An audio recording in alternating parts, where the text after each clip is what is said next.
Hey bestie, welcome back to my channel. It's your favorite girl here, IAMJESSFECHI, and I welcome you to today's video. So today's video, it is a testimony slash a journey I went through. Like you guys must have seen from the title, it was not an easy journey, but I'm going to tell you guys all the journey, how everything went, what I went through, when I found out, and the whole thing that it cost in my body. I'm going to give you guys the full gist, tell you everything bit by bit. So with no further delay, let's get right into the video.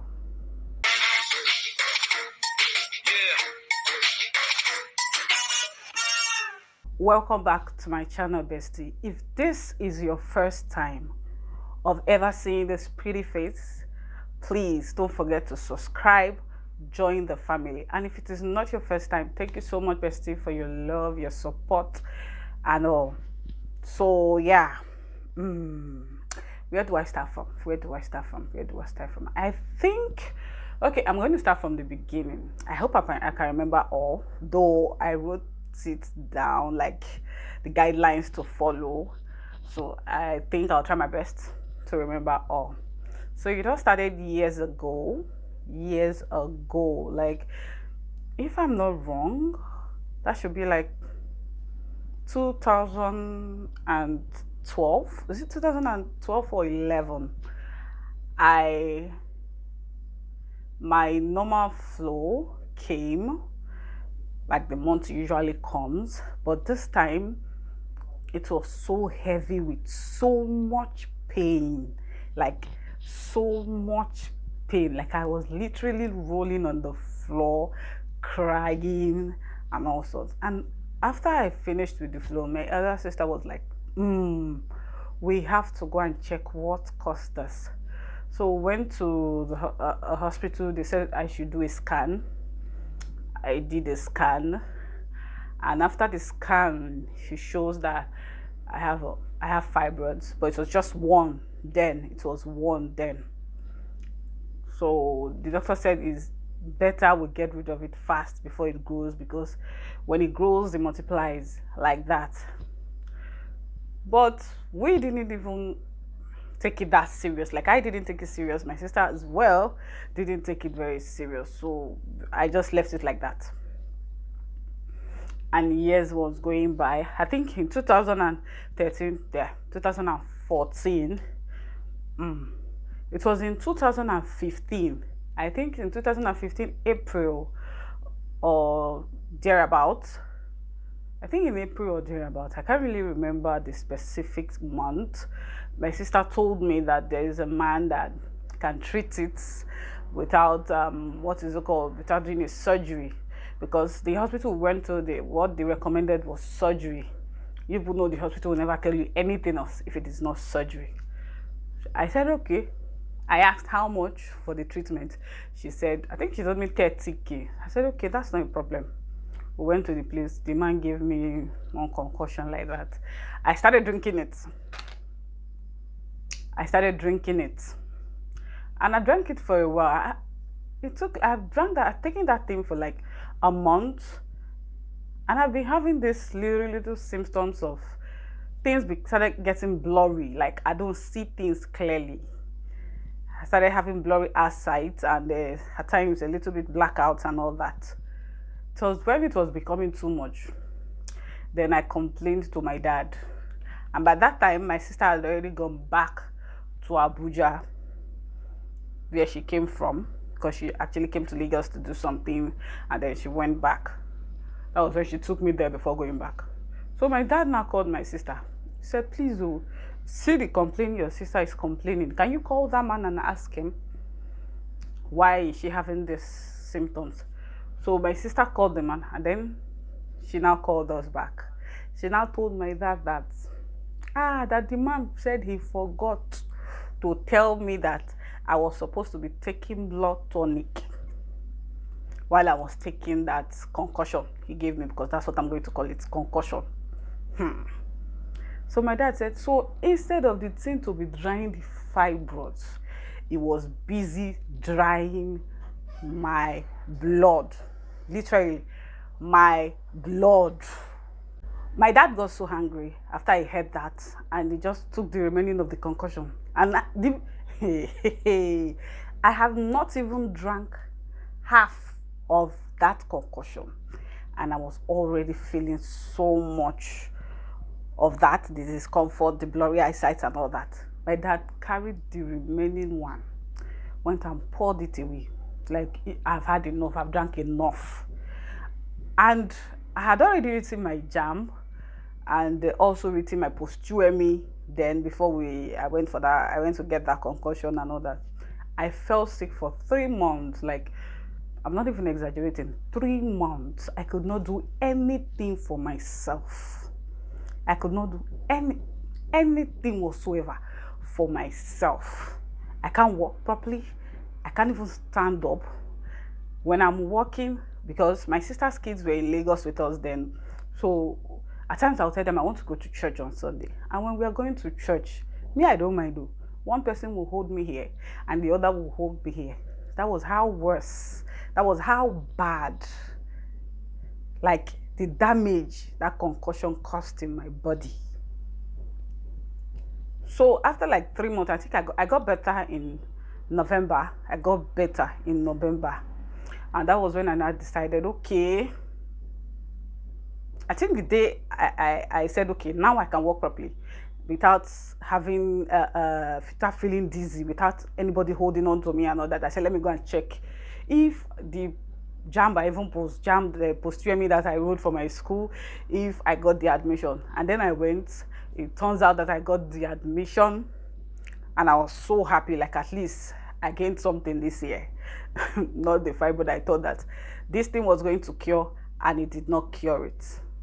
The experiences I encountered during the time I had the fibroid was, I usually have heavy flow, like terrible heavy flow. Like, literally, when I have that, when I'm in my menstrual flow, I don't go to school. I don't even leave the house.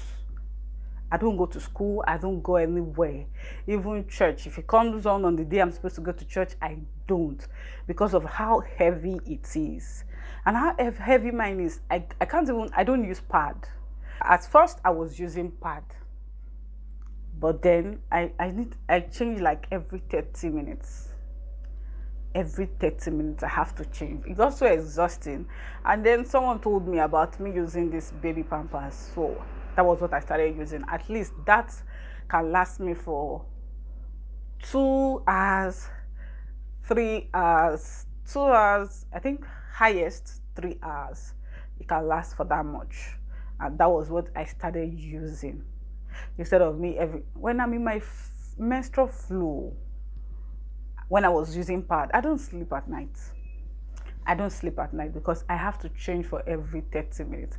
If I sleep off and then wake up an hour or 2 hours time, my whole body, like that area, is filled up with my blood. Like, it was that bad. And also, at first, I was taking, what is it called? Let me remember this leaf. Moringa. I was taking moringa leaf. I usually boil the leaf and then drink the water. And because of that, I think I never stopped. I never had pains. Sorry about that. I never had any pains whatsoever. But after I stopped taking that, because like I heard that too much of the moringa leaf, taking it dries the sugar in your body. So after a while, I stopped taking it. And I noticed that after like 4 or 5 months that I stopped taking that, I started having pains. At first, I was enduring the pains. Even though when I'm in my flow, I cry. Like, I cry so much. I can't even bear the pain. I cry. And again, I was hearing so much about all what painkillers they cause in your body as a woman, blah, blah, blah, blah, blah. So I thought, okay, let me be enduring this pain. I was always enduring the pain. like for the first 3 days, first, second, and third day, I'm always in terrible pains. Terrible pains. Like, and one thing with me is when I'm having pains, most especially in that area, my tummy area, I lose appetite. Like, I don't have the appetite to eat or take anything, like let anything enter that stomach. No, no. Until the fourth day, by that time the pain would have reduced. It not like it's gone completely. It's on the fifth day that I don't feel any pain anymore. I don't feel any pain anymore. And I also remembered during when I gained admission and I eventually went to school in 2016, and we did medicals. The doctor checked my BP. Well, you know, when you go and do medicals, they do all sort of medical tests on you and all that. They checked my BP and they were like asking my friends if they were the one that brought me here, or did I walk down here by myself.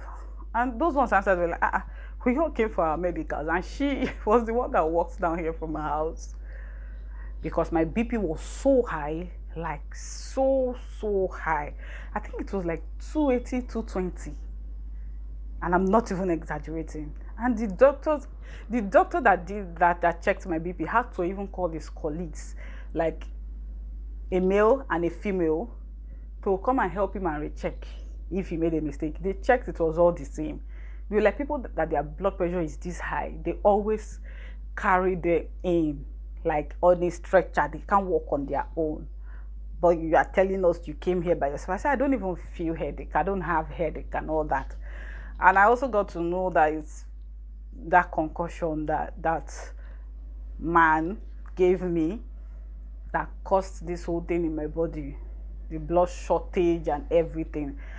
Another thing I noticed, I experienced while I had this fibroids was I always have to be on blood tonic. I always have to be on blood tonic or take things that will give me a whole lot of blood, because like I heard, first of all, that it drains your blood, like it sucks blood. That's what the fibroid lives on. And also I noticed it in my body, because whenever I don't take my blood tonic for like a month, then the second month, as where I did my flu and I did not take my blood tonic to replenish what went out, I always feel it in my body. Like I start getting my eyesight start getting blurry, and I start having constant cramps. Then I know that you need blood, young lady. You have to take blood, like you have to. And that is when I quickly get my blood tonic, and then I do either milk and vegetable, or I do tomato and mud, just so that one can work fast. Then my blood tonic will now start going. After I take that one, then I now start using my blood tonic. So those are majorly the things I experienced in my body while I had the fibroids. My dad was so scared of me doing fibroid surgery, because he had heard so much about how people die from doing the fibroid surgery, and also how at times is either the fibroid surgery affects your womb, or does not allow you to get pregnant, or they completely remove your womb in some cases. So he was so scared, like he never wanted to hear surgery concerning my fibroid. I remembered a friend contributed money for me, like he gave me, not even contribute, he gave me money to do surgery that time. My dad vehemently refused, and I had to go through a torture, like a torture in the sense that there was some a medical center, I'll call it a medical center. The man said it does removes fibroid without surgery. We said, fine, no problem. So that money that my friend gave me for the surgery, my dad said, okay, we'll use it for that. We went, the man said it's 100,000 to do the surgery. There's something that they inserted inside of me for the surgery. And guys, your baby girl was in pain for 2 weeks. 2 whole weeks. I was in pains. Like, I was in the hospital, I was in the medical center for, I think, 3, 4, or highest 5 days. And on the bed where I was lying down, my leg must not touch the, like, I can't sleep straight. I can't sleep straight. There is a burglary proof by the window. The bed is one side. Then I have to hang my leg on the burglary proof. Like, my leg must not be down because the pain I will feel. Even with my leg being up, the pain was severe. But I now said, why are they saying my leg should not touch the ground? Like I should not sleep normal. And I tried it. I wanted to be stubborn. I tried, and God, not the person tell me to carry that leg go back. The pain was terrible. And that pain kept on for like that for 2 whole weeks until the fibroid dropped off. And before the fibroid dropped off, I went and did a scan. The fibroid had now grown to 4. Before I did that process, the fibroid was 4. So only 1 dropped out of 4. And when me and my dad went back, I did a scan. It now shows that there are 3 inside. We now went back to the man, and the man now said, that process, we have to do it for 3 times for every of the fibroid to leave. I was like, but you didn't tell us this. I thought, he said, no, that is not a one-time process. So I said, so out of 4, it's only 1 that fell. And to do it 3 times, I will not go through this pain, like this one that I just finished feeling, not quite long. No, this is not going to. I told my dad, I know do, like, I know they do. And besides, we didn't have any more money because aside the 100,000 we paid, the test we did, some drugs I got to be taken, because while I was going through those pains, my BP rised. So I was also taking BP drugs. And another thing, during that 2 weeks, I always clean myself up. At first, it was the nurses that was working at the center there that was cleaning myself till I went back home. They usually use like cold water, like very cold, almost block, to clean myself up. So at least I will feel a little bit coolness down there before the pepper starts hurting again. The man I explained to us that you know how fibroids, they are little ones that will still grow if I don't take care of this. That what this first one have done is to kill all those ones and then kill this one that fell off. So the only ones remaining is just the 3. I just need to go through that process again twice before everything will fall off. Then I'm free. But me, I already told my dad that we are not going back there. I was not going through that process. I was not going through that pain again. So that went like that.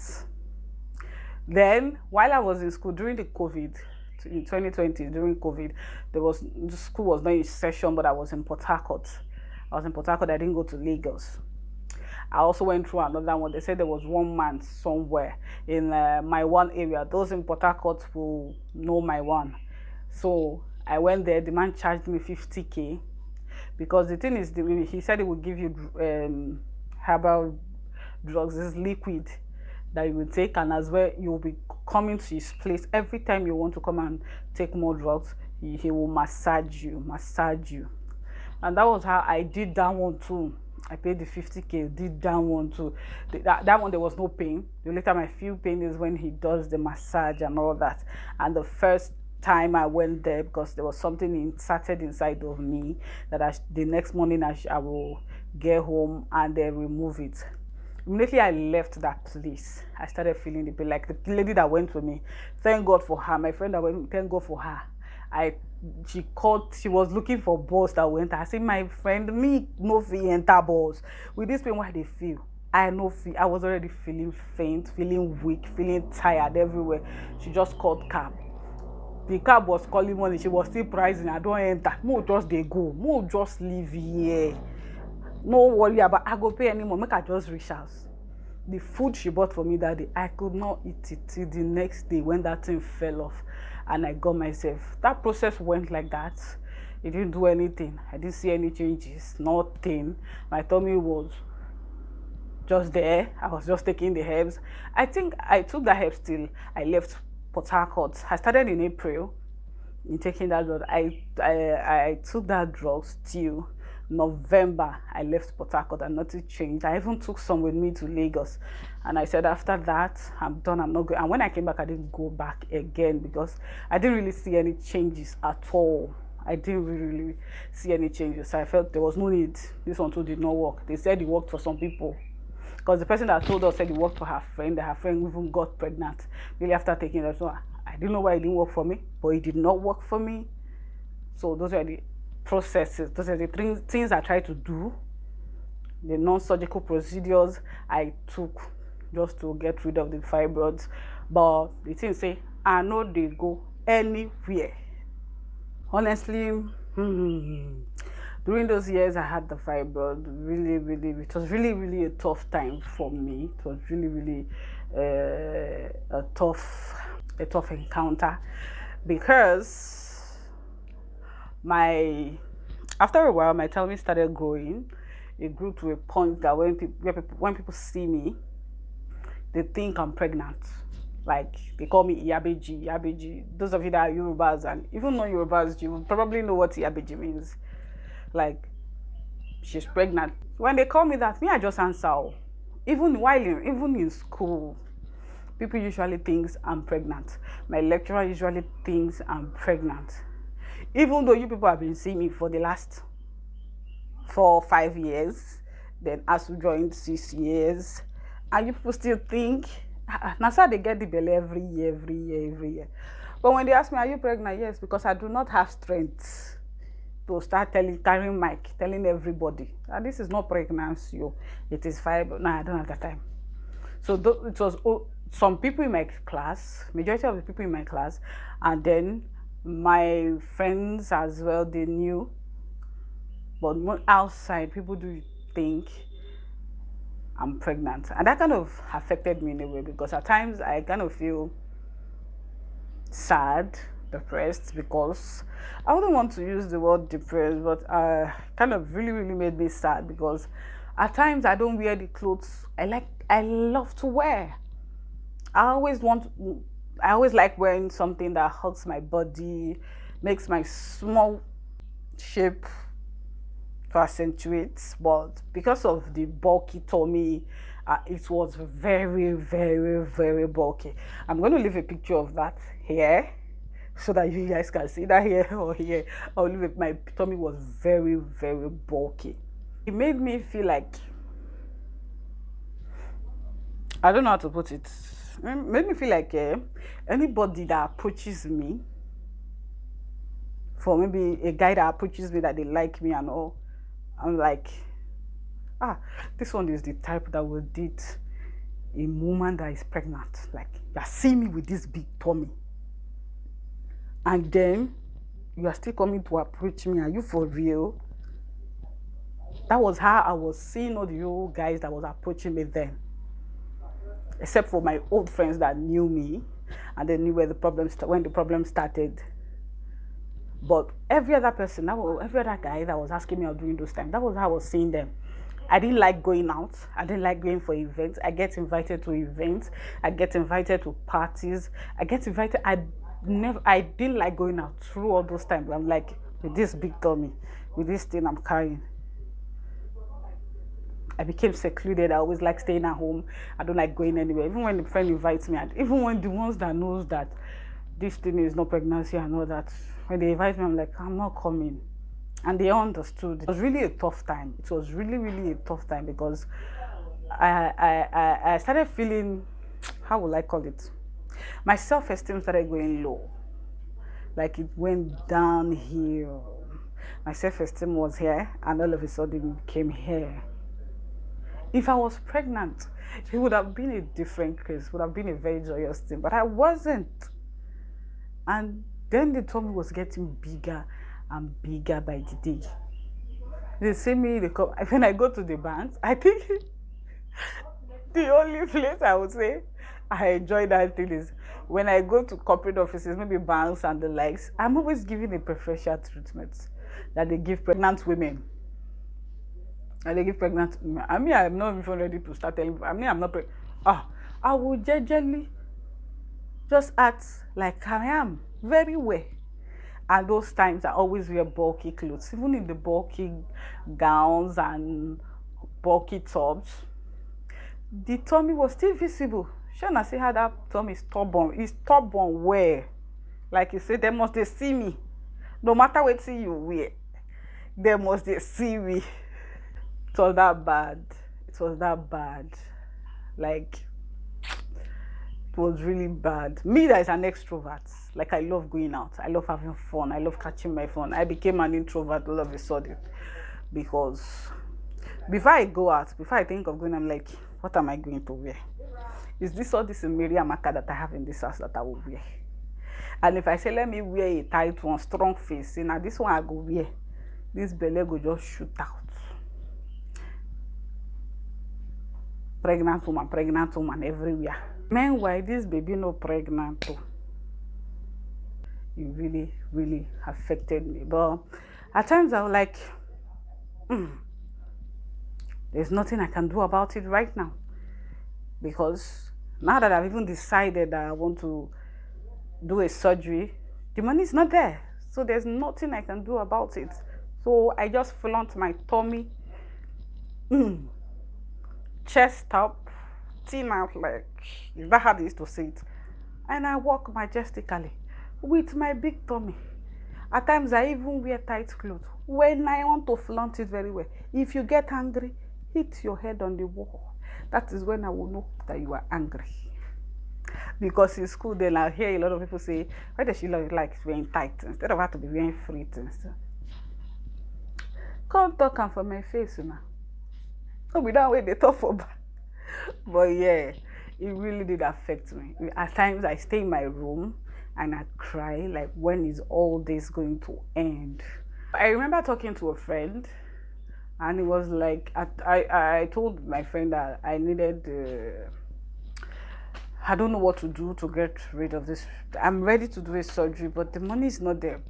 The person that told me is, why not open a GoFundMe account, is someone in a group, the admin of a group, I mean, on Facebook. So I told my friend in the US about it, that if he can open a GoFundMe account, because they don't allow you to open one from Nigeria. So he said no problem, that he will open. He opened. I even shared to some people. I also told some people without sharing the GoFundMe. I also told them by mouth that I needed money, if they can assist me with money to undergo a surgery.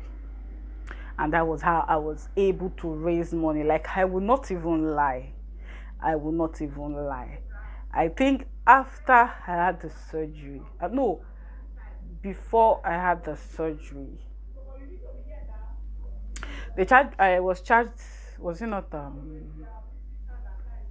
400K for the surgery? But I got money for my surgery, and after, even those that didn't help me, that didn't contribute the time I did the surgery, they later sent me down that even if I've done the surgery, this is still their own contribution later after I did the surgery. That was how I was able to, and I was so thankful that people responded positively in helping me. Even the friend that opened the GoFundMe account for me, he sent to some people, they donated. And also one of my friends that I told, a long time friend that also attends my church, I think that guy was heaven sent. He was the one, he said he didn't have money to contribute, but he has people that he will tell. And he told people, both those that contributed 50, those that contributed 60, those that contributed 30, 20, 15, like that. And all he did was to give them my account number. And he sent the money to me. And that was how I was able to raise money for my surgery. And I was so happy that now the money for my surgery was available. Why I decided to have the surgery in Abuja was because it's just me and my dad in Lagos. And I needed someone to take care of me while after I must have had the surgery. So my sister suggested that I come to Abuja, and then they have a doctor friend here in Abuja that is very good in that area. I had to say, did the surgery in a hospital here. They are both the ones that have the hospital, or is he a consult? I think he's a consultant in that hospital, a private hospital. So that was how I came to Abuja for the surgery. And before the day when I came, I let him know he said I should come to the private hospital. I went there, did showed him my scan. Like, I'll show you, I'm going to leave pictures of the scan that I did. And one thing I even forget to tell you guys, when I was planning to do this surgery, I now went to the hospital. I went to a hospital to do a scan. They now told me that the fibroid is now 5. You guys remember the man said that health center I went to do that inside, so I felt pain for 2 weeks. Said, does that 3 that will remain, nothing will grow again. But now lie you, another 2 grow, making a 5 like this. 1, 2, 3, 4, 5. Are you sure you people are right? I went to another place. I did this scan. It was still that same 5. I'm going to leave the scans, this thing here, the results here, so you guys will see them. And then I remember that time we were planning for the surgery. After I came to Abuja, I've done everything. The doctor said we should do, then we'll have to set a date for the surgery. And then that was when the healing streams, my church, my pastor, Pastor Chris Oyakilome, we were supposed to have a healing stream. And then I think it was 29, 30, 31st of July. I did the healing streams. I attended the healing streams. I received my miracle, in the sense that the surgery will go successful. That was my own, how will I call it? That was what I wanted to receive. Because of the fears and everything, even during that time, I saw something online, and I was coming to Abuja for the surgery. I saw something online about a lady that her sister wrote about her sister that went to do surgery in Abuja, FMC, Abuja, and then the lady died, and it's the same surgery. That one again put more fear inside me. But then after I attended that healing streams, I was like, okay, I am ready for this surgery. 100% ready for this surgery. The thing is, God works in mysterious ways, and I'll tell you guys. But first, let me finish the story. So, few days to the day, we scheduled that surgery for a Tuesday. Then, the week before that, I think on a Friday, Friday or Saturday, I had a terrible dream. Like a very terrible dream. I will not bore you up with that dream. But then I conquered in that dream, and then I woke up. That one, though I conquered in the dream, I woke up, but it still instilled fear inside me. The one that I made everything, I said, now it is a done deal, was when I had another dream. I think the surgery was supposed to take place on a Tuesday of the next week. Then on Saturday, the doctor now called, like, can we have the surgery tomorrow being Sunday, the 7th of August? That was the day I had the surgery. Can we have the surgery tomorrow, since I'll be free? So let's just have it tomorrow. I said, okay, no problem. Let's have it tomorrow then. Then I had another dream that same doctor in the dream was the one that performed surgery on me. And that same day, in the dream, on that same day that I had the surgery, I woke up, I was walking, I was doing everything fine. And when I woke up, I was very happy with the dream. I thanked God for it because I knew it was already a success.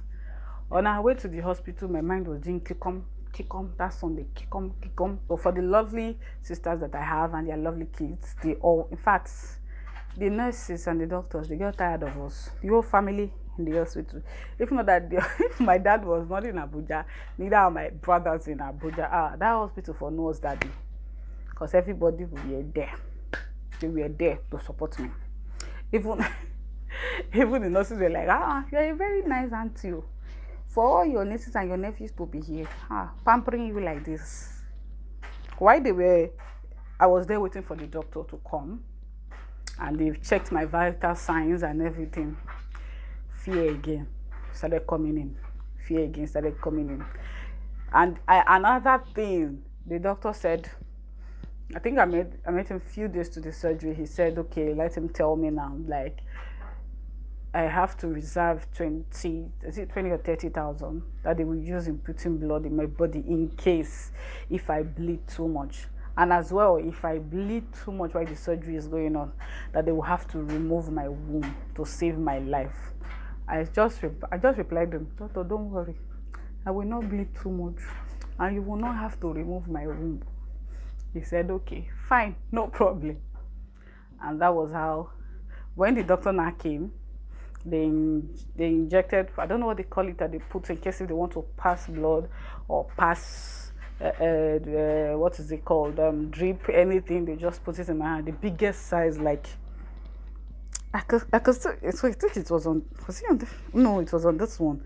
I can still feel the line. It's like, you people can see it was up to here, the needle. Like, this black line here, that was where the needle was up to here. Then why they put it here? They put it here, but it went straight. The black line, I don't know if people can see it. And the mark is still there, but it's fading out little by little. But I just asked the anesthetics that was with us. I just asked him, can I go in with my phone so I can be playing Christian music? They were like, no problem. So when I went in, I laid down. The only thing I know that I suffered was the epidural. They put through my spine. It was hell. And they put it, I don't know what they said was happening. They were not saying anything or blah, blah, blah, blah. The English they were speaking. They removed it and looked for another place. I don't want to tell you the pain. It was a terrible, terrible pain. But after that, I lay down. The fear I was having just vanished into thin air. And I started playing music. I played our Love Word Singers music. I see miracles. That was what I was playing through. I put my phone on airplane mode. And I didn't sleep throughout the surgery till the surgery was over. You know, normally they usually, when they want to do you a surgery, either CS when you want to give birth or you want to do, they cut it like this, just below your abdomen like this. But mine was like this because how big the thing was. Mine was like this, so they had to cut it like this to remove everything. And I'm going to show you guys the picture of the things that was removed in my tummy. If you do not like seeing such things, just fast forward this video a little bit to, like, let me say 10-15 seconds so you won't see that place. Viewers' discretion is advised. These are the things they removed from my tummy. Can you guys see how big it is? When my sisters saw it, when my dad, I said this, my sister sent a picture to my dad, and then when I sent it to my friends, they were all shouting. And then the thing that was coming out from all of them's mouth was, why does it has the shape of a baby like this? That was what was inside my tummy that the doctor removed. And one thing I want to appreciate is the hospital. The nurses were so, it's not like the way we know Nigerian nurses. I'm not trying to bring them down. I'm not trying to bring them down, but you people know, most especially in all these public and general hospitals, the nurses were professional, they were kind. Like from the night I had the surgery till the next morning, the nurse that was on duty and her second, they were always coming to check on me every 30 minutes. And I'm not even exaggerating. During that time, I don't want to cry. During that time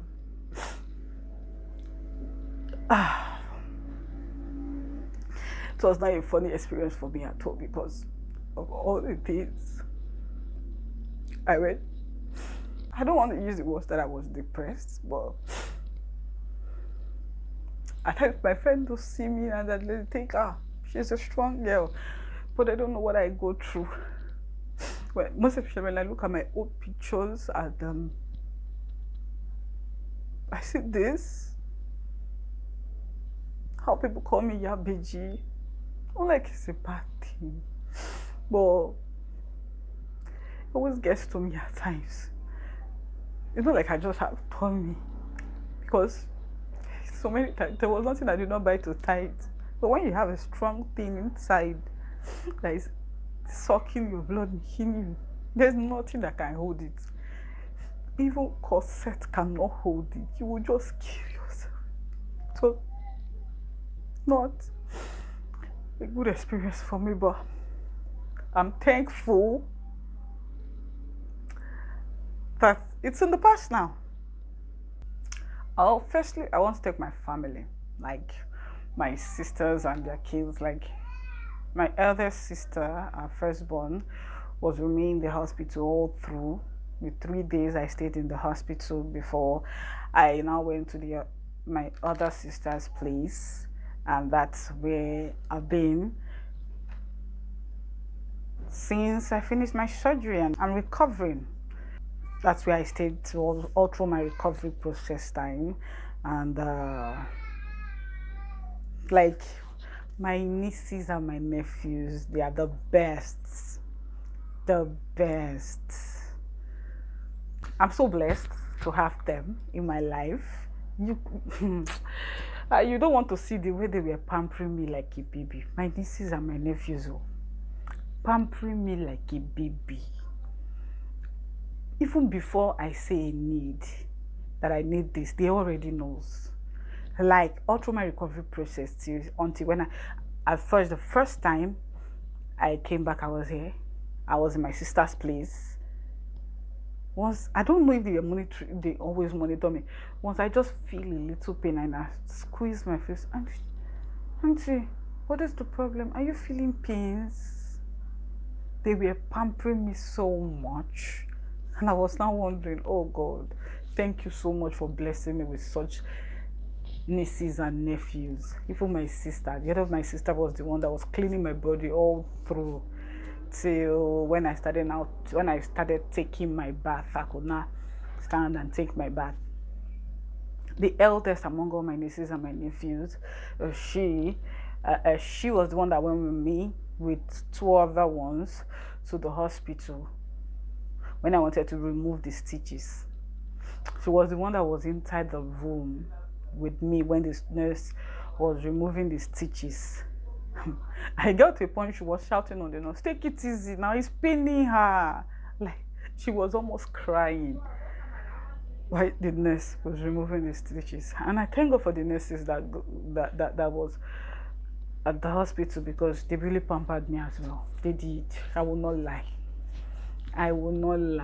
They pampered me as well. I thank God for my family. I thank God for God first. He made it possible. I attended our healing streams. I attended it twice. The first one, I was in Port Harcourt when I attended it online. I received my healing. I know that I received my healing. I knew it in my spirit that I had received my healing. But by 2-3 days, my tummy was not going down. Doubt started creeping in. And you know, when doubt comes, you lose your healing. Once doubt comes, you lose it. Like the devil was just ringing it in my ear. Shabi, you said you have received your healing. Why is your tummy not going down? With that alone, doubt crept in. And I lost my healing. But I still got it. From the 3rd day, I started working. I started walking about inside the hospital while I was still at the hospital. Walking about, doing things. And even the nurses were like, wow, you're really strong. You're really strong. One thing I always tell people is, you see, in this life, trust God in everything. Never leave God. Never leave God. Never, ever, ever leave God. Because honestly, if you leave him, who do you want to hold on to? Who do you want to hold on to? I held on to God. I held on to his word. He has never for once forsaken me. My Father in heaven has never for once forsaken me. And I know he will never forsake me. He is always there with me. Every minute, every second, every hour, every day. But the only time I bleed is when is my flow month, when is my monthly period. And after that, it only lasts for one week, 7 days. And after that, no more till the next month again. If you are going through this situation, if you do not have money to do the surgery, ask for help around you. Ask for help around you. Pray about it first and then ask for help around you. And I know God will come through for you. And also when you want to go to the surgery, try to look for the best doctors. And if you need the number of my doctor, in case you're in Abuja, you need the number of my doctor for you that will do this. Let me know in the comment section below. I will gladly give it to you because the man is good. Like, he is very good. That surgery lasted for 2 hours, 30 minutes, and I did not sleep. Just trust in God in whatever you do. Trust in him. And he will always come through for you. I thank God for making the surgery a success.